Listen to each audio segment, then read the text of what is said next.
Eyes on Whiteness is a podcast that illuminates the insidious and ignorant ways of whiteness, regardless of intent. Our guests are invited to talk about the ways white supremacy and patriarchy are pervasive and ever-present. Our conversations are rooted in a commitment to normalizing the how, not if lens, for looking at the ways it's present for all of us. If you'd like to support us, we'd greatly appreciate it. You can find us on Patreon, Eyes on Whiteness. I'm your host, Maureen Benson, and sometimes I'll be joined by Deidre Barber, who will only show up when she feels like it. The podcast is produced by the brilliant and kind Erin Rand Freeman. We're excited to welcome you to the show.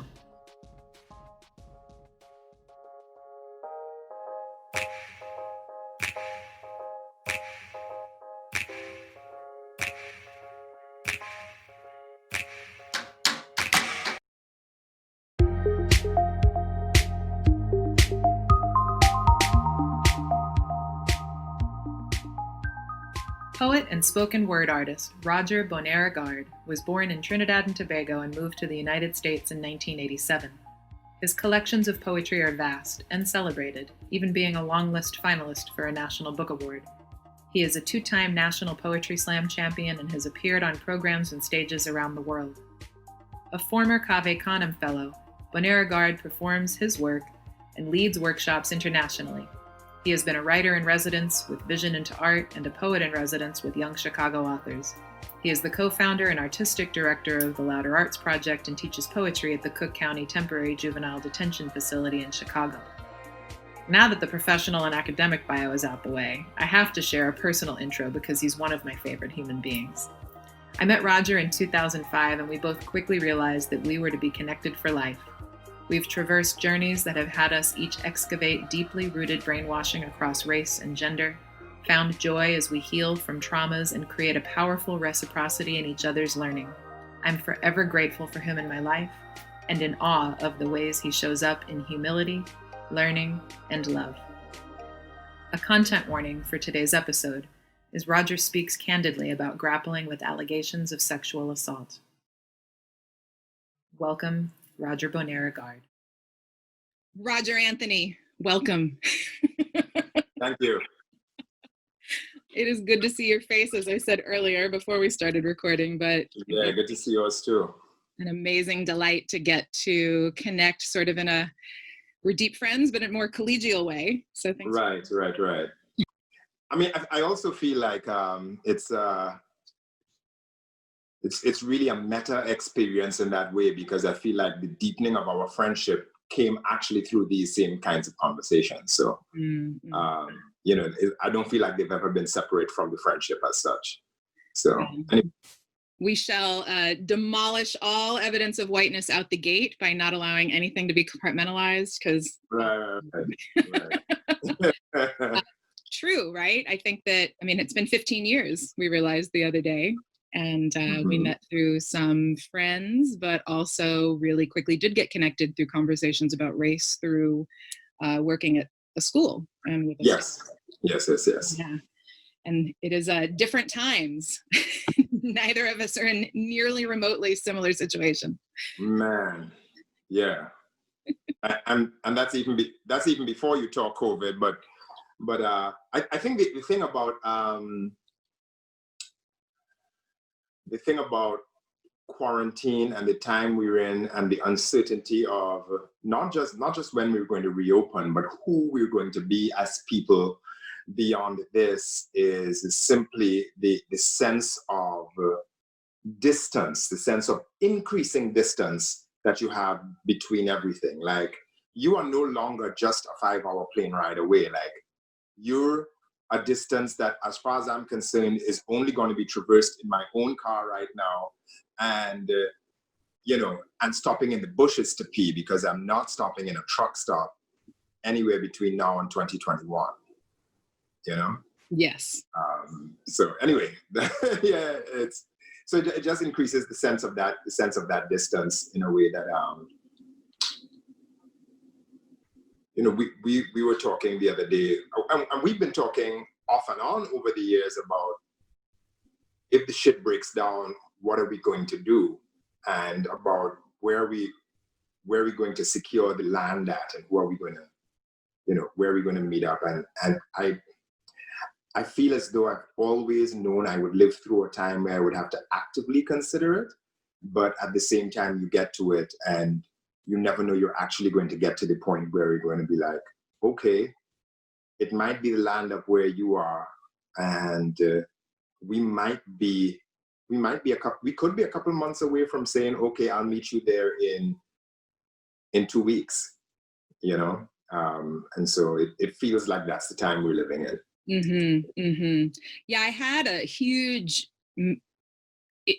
series of realizations where I was grappling with cognitive dissonance, because you're right. Like, I feel mentally I've been prepared to execute what needs to be executed in times of a pandemic when we certainly cannot trust our government. And also, I'm not prepared. This is illuminated all the ways I'm not prepared. And I really struggled with believing. Like, I was seeing it come February. We were clocking this in February. And I was just like, wait, where do you go? And the answer actually was, I don't even leave my house. Like, which is shockingly different than what I thought the answer would be. I was like, no, we right up here. At this house, I've got as much as I can get done established at this, but it also increased the urgency for the acquisition of land in a way that is aligned with integrity, particularly with a lens for colonization, right? Conversation. If I go lock in 200 acres somewhere, how do we relate to indigenous people in the acquisition of that? Sure. Right? Absolutely. But yeah, man, no, this was a real awakening in a way that I couldn't actually conceptualize in my brain, but I was like thinking I was conceptualizing it all these years in our deep conversations, but here we are. Yeah. And the land piece is interesting, right? The land piece is interesting because I think first and foremost, because of the indigenous piece, like you can't, I don't think you can trod land or sit down and lay roots on land,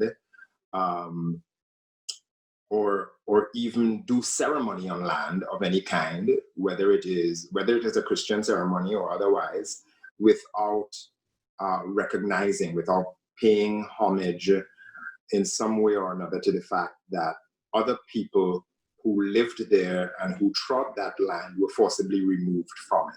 And I say that rather than own it, because owning land is itself a whiteness, right? It comes from a whole other thing, and that we've been forced to contend with in a way that we can't avoid if we want to have access to land. And I think when we one of the ways in which we end up having to talk about whiteness is the ways in which we cannot avoid it. The way in which it is not simply because Europeans conquered everything, but because and whiteness and colonization is of a piece, right? So whiteness is, and I've revisited again the definitions I've kind of crafted for myself over time to get it clear in my head what it was I was struggling against when it was coming at me, and struggling against in my own body. And so whiteness as this idea that privileges modes of dress, culture, behavior, all of it that are European in a particularly Western read American context, right? Homogenize the context, because being European on its own is not a homogenized thing, right? It is when it is homogenized into whiteness, into this thing that was invented right here, that we begin to have the peculiar kind of problem that whiteness is. And that, of course, marries to colonization, both in the ways we understand it historically, France, England, Spain, Portugal, etc., going out and snatching people's shit and claiming it for themselves, and the idea that colony and colonization continues to take place, for which I've kind of developed an idea for myself that colonization is the co-optation of someone or something for a purpose that is not its own. And as we've seen historically, for a purpose that is uh, really counter to its own evolution and thriving. So, so when you take that when you understand that, and I think what that has allowed me to do is also be able to see, all right, I just did some real white shit there, and so not essentialize whiteness as the white people did this or that, or, you know, though of course frequently it is that, right? But essentialize it as a way of being that has controlled us, that has imposed rules upon us, that we need to frequently discard in order to actually thrive. Right. And in order to see, in order to be able to discard, one has to see that they're an imposed set of rules. And I think that Right. the introspective interrogation or the intersectional interrogation of what I like to call all the shoulds, right? We jump, particularly in a crisis, we're like, well, we should do this and we should do this, which is steeped in whiteness in so many ways. And so I'm curious to hear a little bit more about, God, you said so many things there I have questions about. So the first question that comes to mind is, in the ways that you have found yourself having to interrupt whiteness as whether it's a brainwashing or a habit, or however you identify the ways in which whiteness shows up in your thoughts, in your beliefs, in your actions, in your intuition, particularly in this pandemic. So I'll start with that question. Okay. Oh, in this pandemic. I mean, in general, if something else comes to mind. Sure. So I think the first ways, because I've been a writer because I've called myself a writer for the last 25 odd years, I think the place in which I've identified it and struggled with it and against it, is in literature, is in my writing, is in my understanding of literature, is in my understanding of form, right? Which is a whole other way in which rules and whiteness inculcate themselves and create stricture that would deny voices outside themselves, right? I remember,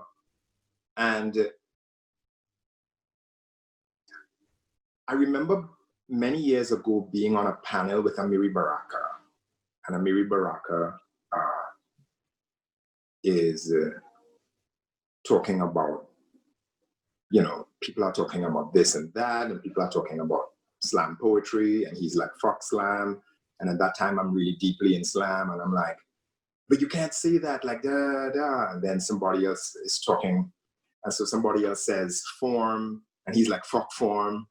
I'm like, fuck, you can't say fuck form, like, you know what I mean? Like, it's like, I'm studying that shit so I can be a better writer. And,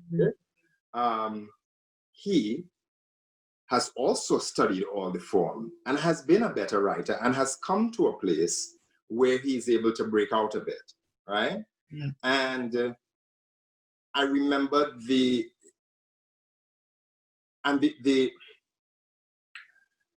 wisdom of that within the context of art making is that you have to learn these forms. You have to learn these classic ways of doing this particular thing or being this particular way. And only then can you interrupt it and do something else, so that whatever else you do becomes in opposition to these particular rules and ideas of writing the English language, right?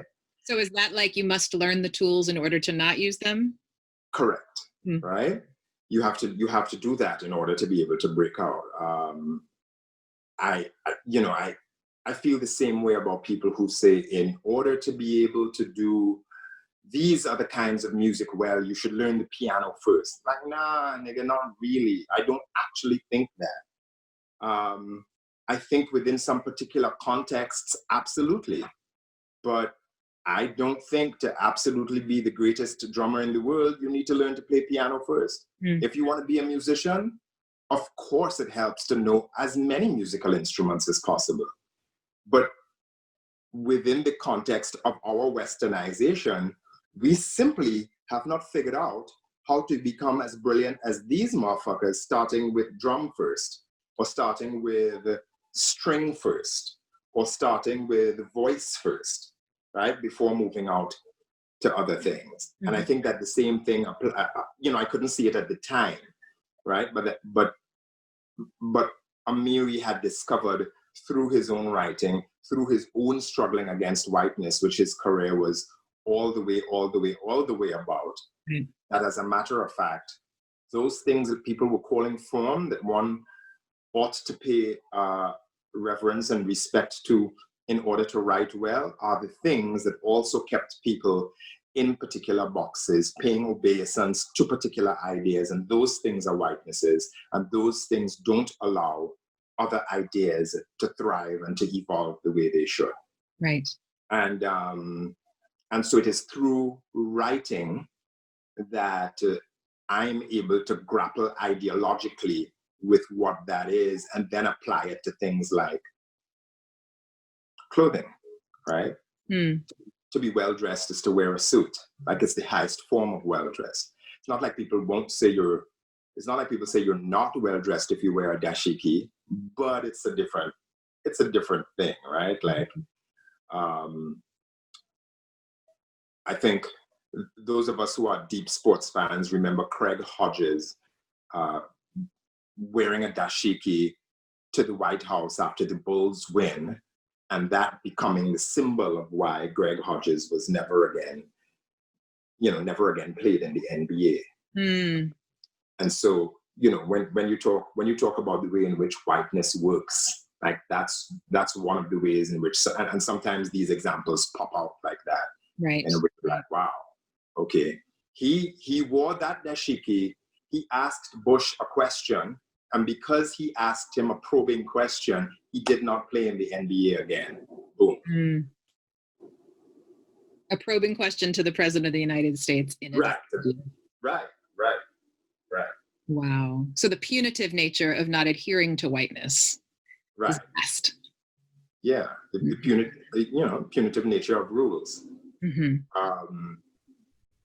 The punitive, and of course, you start to get into the question of punitive, and then that leads me right down the path of the work I do with young people who are incarcerated and young people who are criminalized, and recognizing that to be punitive has no purpose, has no good purpose to the person who's being punished, who has committed the thing to be punished. And actually no good purpose to the rest of us either, who have to receive the person back into our midst. Right. So what do you think? I think we're clear what the actual impact is, certainly on Black and Brown and poor communities. What do you think that those in positions of power would state that the intended purpose is, even though there's no research to support? Right. Well, the intended purpose, I mean, when you grow up in it, it seems almost obvious, right? Like, if somebody does something and you make them feel pain when they do it, then they won't do that thing again. That's what they would say. That the pain is what will force you to adhere to the rule. But I think, but not only is there no research to support it, I also think that the only way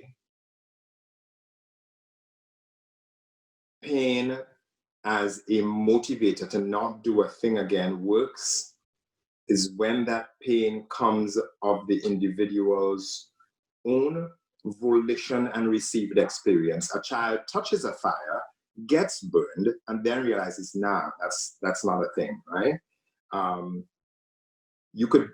We all know children who've been beaten 25 times for reaching for the hot stove. And it is on time number 26 when you let them that the lesson is learned. Right? That's the only way the lesson gets learned. And so the other things that you don't want people to do, therefore you have to find out, well, why do you not want them to do it? And if you don't want them to do it because it harms someone else, how do we create a world in which, or let's not even say world, because that always seems pie in the sky. How do we create a container within which what happens in that container, the way in which one can move in that container, means that they don't have to behave in a way that hurts someone else. Right? And then, and of course, I know I'm not teaching you anything by that, but that's when you get to move, out of punitive judgment to restorative judgment to transformative justice. Right? Not judgment, sorry, justice. And so yeah, so in addition, as I'm thinking about these things as a writer, as I'm thinking about these things in the way in which they affect my ability to craft a line and a phrase and say the things I think that are important, of course, I'm moving and growing in this particular work and recognizing that that they're running parallel, that both of these, that my entire purpose and being and work has to be to struggle against whiteness in these ways. And why not, right? If I'm a Black man moving in the world, if I am going to ultimately really self-actualize, then in some way, struggling against whiteness has to be at the center of that. Though even as I'm saying that, right, you're saying there's struggle against whiteness and struggling to be oneself that you wonder, where's the point at which the energy you need to put into one destroys your ability to do the other. That's right. You led beautifully into the question I was sitting with as I was listening, in that it's a paradox, I would imagine, to manage of there's only so much energy, particularly in a world where the identities that you hold in the body that you live in, the amount of oppression and energy at you, right, is exponentially more than I could ever fathom in the body that I'm in. But to resist whiteness is its own energy, and then to delve into who you are actualized, like who is your most authentic self, right? Very, very different things at ends, right? Right. And so I would imagine, and of course, like we opened with, we're not going to pick a side here. We're going to, just really embody. It's all one thing. But right. I found myself wondering a lot lately Deidre's not with us today. Deidre is generally my co-host, but we have a standing policy where she shows up when she feels like it as a Black woman. And today was the day where she sends her love, but she was also not able to be here today. Yeah. Give her my love back. I will. And what we have been designing, I have been learning a lot about the impact of the ways in which she has had to navigate whiteness in academia, impact it has had on who she is. I take that back. Not the impact on who she is, the impact on what she's able to access about who she is, right? For example, often, even though we both hold graduate degrees, if something needs a citation or it needs what she perceives as an academic writing, she's like, you do that, Maureen. And I'm like, why? Right. And there's a moment where she's like, right. So I wanted to ask you, as you're navigating both, fighting whiteness or resisting whiteness or, pushing back against whiteness, and also doing the work to be your most authentic self. Right. What are the things you're discovering about who you are, and what are the ways that you are maybe swinging more towards the side of the pendulum of the energy on you? Sure. So I think that first of all, it is helpful to me to think of the pendulum as not this way, but as this way, right? And so if going forward, and you and I talked about, in talking about progress and talking about the ways in which one works on oneself to become better versions of oneself. Progress is never a straight line, right? You might go 1, 2, 3, 4, and then and then fall back to 2, and then jump forward to 5, and then it's like, you know what I mean? Like, And then back to -3. right. Even thinking of progress in such linear terms are a whiteness, right? And to think of, but what it helps in terms of a line for me to think of is to go forward and fight this thing means to go back and access the things that will give me the power to do that, right? And if one is a Black man in the New World, going back means clearing some bramble, right? And I say that and I immediately realize, like, you know, how huge that pun is, right? Like, it's right. So you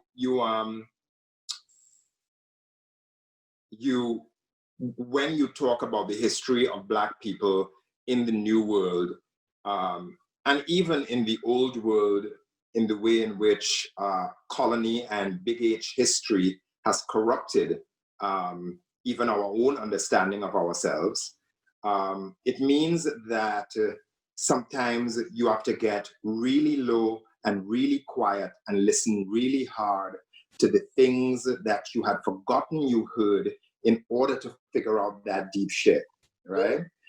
So like, as you know, I'm studying stick fight again. I'm studying Kalinda, right? Which is not just a stick fight, it's a system really, and stick fight is part of the system, right? Trinidad stick fight. And so I remember at age 12 or thereabouts, like as a boy, maybe like say 10 to 13, 14, asking people about stick fight.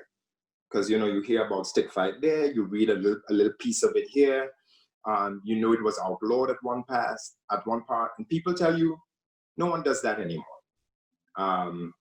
Because you are a decent, supposedly bright boy with great prospects, and you know that kind of that thug shit, like you don't really need to be involved in that, right? So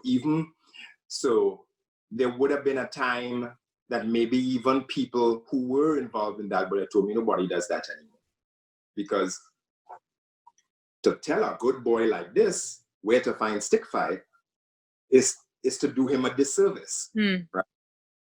And so now that there are people who are thinking differently about what it means to our sense of self, to our history, to our way back, deep-rooted connection to the continent and to our most authentic selves, I'm finding out that the shit was happening, like, not just in the village where I grew up, but the junction where I hung out, right? Wow.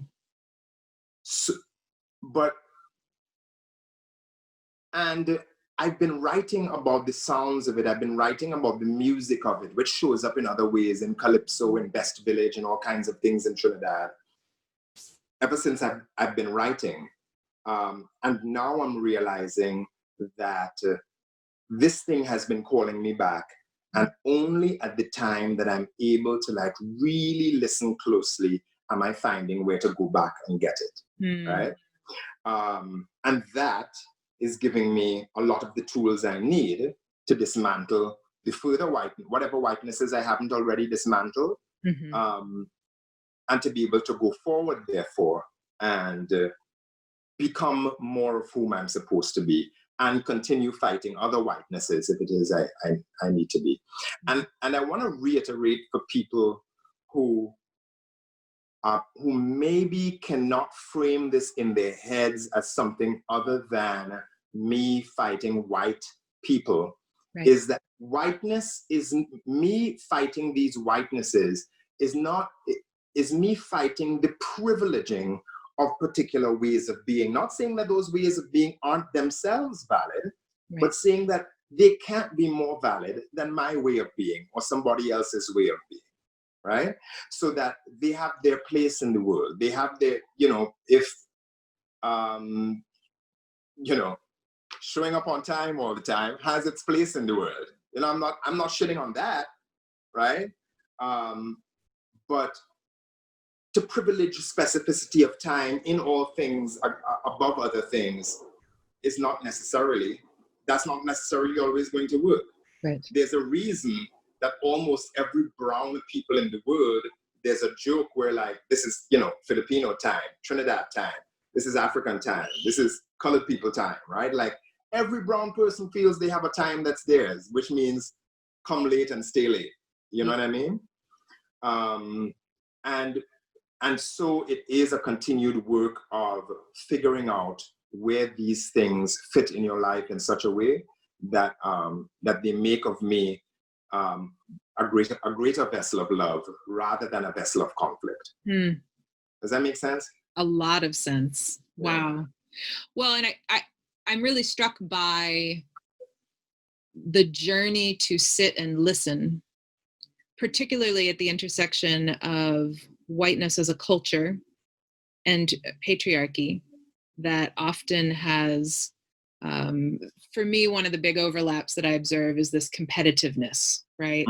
And productivity. We must like go and conquer and do all the things. And I was thinking that so often there isn't a value on, one of the things I'm really present to in terms of the value of time is that the cost of that is the value of relationship. That if you're actually deeply connected and having a conversation with someone, you're supposed to drop that conversation because you're supposed to be somewhere else, right? In whiteness. But I hadn't thought about it in terms of what does it look like Deidre is doing today in deep meditation because her ancestors are speaking to her.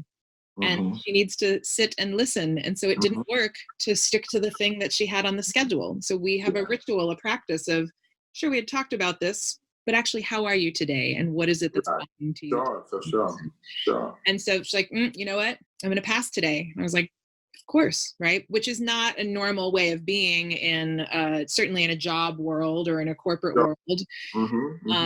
So I'm wondering if you could dig a little bit more into the ways in which finding the capacity, or whatever word, maybe it's not capacity, but finding the ways in which to create space to listen was actually an act of resisting whiteness. Yeah. And what the struggle was, I wanted to bring it back because you said earlier that it was showing up, we were talking about the coronavirus, but it was showing up both in your head and in your body. And I was wondering if you could speak to the body in that as well. Like, where does the resistance live when you try to listen? Or did it live? I think it lives all over it. And as a heterosexual Black man, it lived in my sexuality a lot, of course, right? They're not listening to going forward because sexuality as a part of one's moving forward, even if one thinks one is, really thoughtful and about consent and all of these things, like you can so easily not listen to anything except what you're hearing from yourself and your own body, and your absolute right to exist, which of course is a right, that you can easily not pay attention to what other people are seeing, right? And within the context of my own life, of course, as you know, I've been accused of sexual assault, and I've had to wrestle with what it means to come to the point where I even say, where I even recognize that, yeah, clearly I violated someone else. How do I make sure I exist in a way in the world that I don't violate anyone else ever again? That my body is not the locus of such violation again. And I think, I don't want to say that that's the first deep listening that I've done, but right now it's certainly showing up as the most important deep listening that I've done, right? It has, because it made me do, among other things, it made me figure out, you know what? While I'm out, I'm going to do these 3 things or 4 things. I'm not going to drink in public around, like around strangers, right? Except around people I know for a while, see what happens. I'm not going to hook up with anybody if I've had more than 2 drinks, or that person has had more than 2 drinks, right? For a while. I'm not going to get down with people under this age, right? I'm not going to do this thing or that thing, right? Give myself, here's a place where giving yourself some rules, right? Made sense, where maybe the rules were unclear or shoddy to you. And so that was a deep kind of listening that I understood as a deep listening in the moment that I was doing. And I think that has led me to some other deep listenings, because the loudest thing that sang back to me from that deep listening was about how many times I had let my own sexuality loose and had not heeded my own rules for consent. How many times had I had sex I didn't want to have, right? Because I was listening to some other fucked up rules about what it means to be a man, or other fucked up mythologies, colonial mythologies about what it means to be a Black man sexually. Right. Right. And so that has led me to be able to hear some other things as well. That has led me to be able to hear things in my, like literally in the lines of my writing. I mean, on some level, I could say time is passing. I'm going to, I was going to become a better writer anyway. But I feel that there's a deeper listening that is happening that for me, I feel I can trace to this coinciding with having to do this particular kind of deep listening, and practice these laws of transformative justice on myself at the same time that I'm learning them to work with young people who are incarcerated. And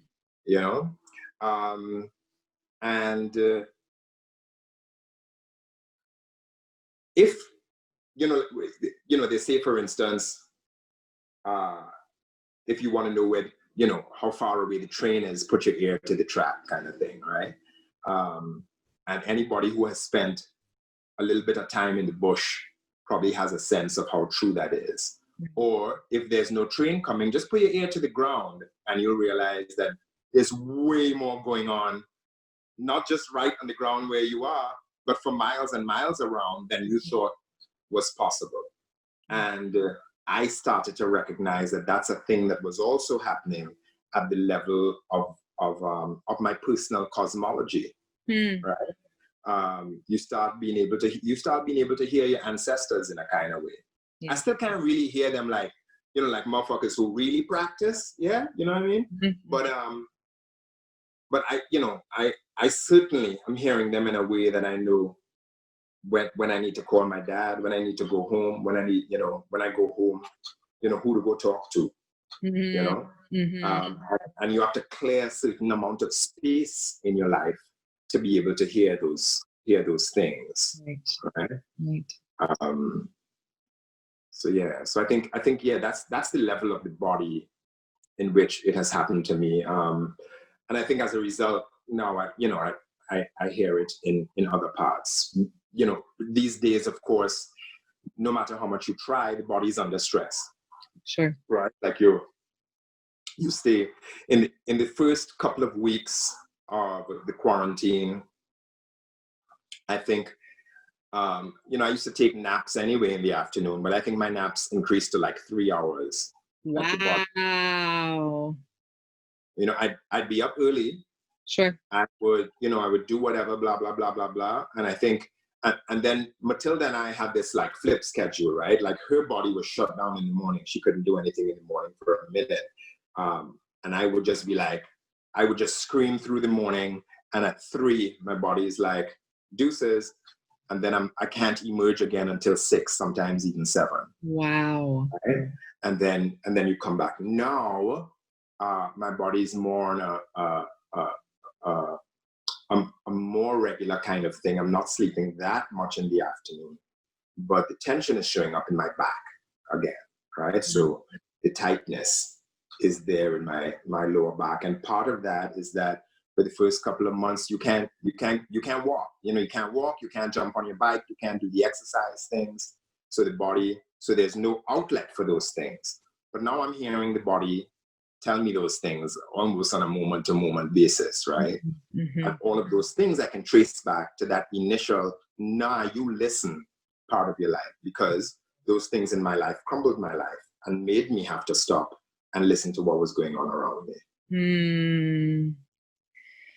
I'm grateful that I think often people assume we don't have choice or we don't have agency to do things like carve out the time and space that it requires for us to listen. I think that's one of the insidious ways whiteness, conflated with capitalism, drives us to, busy productivity, right? And if you sit, and it's why cable TV and why we've got like all these, when you do sit, we're just going to flood you with a ton more information, because if you have to sit quiet and you have the bandwidth for 3 hours in an afternoon to sleep and go into a state of REM, you're going to hear some things that are actually going to disrupt the tight hold whiteness has on us as a society. Sure. So I wanted to just offer gratitude that you stood in your agency to carve out that space. And I don't know that it felt like a choice, but I just want to acknowledge it is a choice. Yeah. But that's also the thing, right? Like, I think that I've told you've probably heard this story many times, that I was on my way to law school, and I was a week away from taking the LSATs when it dawned on me that these poems that I was writing were the only thing I really wanted to do. And I decided I'm not going to be a lawyer, I'm going to be a poet. And, I call my mom and I get cussed out, right? And I deal with that. And a lot of people have said over the years that was brave of me. And it has never felt brave. Yeah. It has only ever felt like the only choice I had. What I recognize now is that, lucky for me, there's been at least a part of me listening all along. Yes. And there are all kinds of ways in which it worked out that I was able to listen. I was an older student heading towards law school. It's not like I was 22.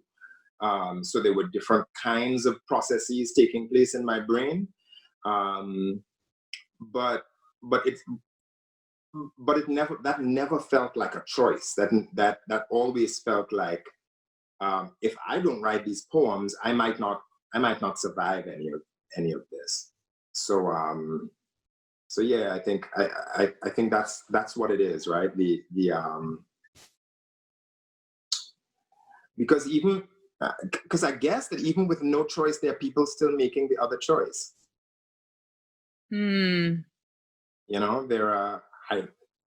It seems to me that's how people end up like deeply, deeply, deeply unhappy and not knowing why, because they have all the things they were told that are supposed to make them happy.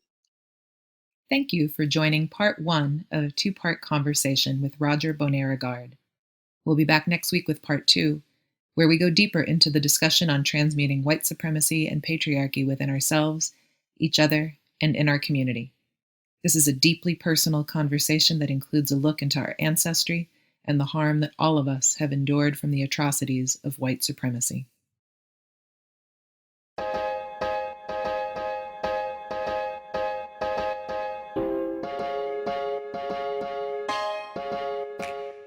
Thank you for tuning in to Eyes on Whiteness.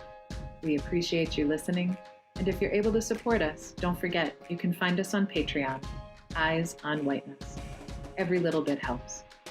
Until next time, take care of yourselves and each other, and keep disrupting white supremacy in yourselves and each other.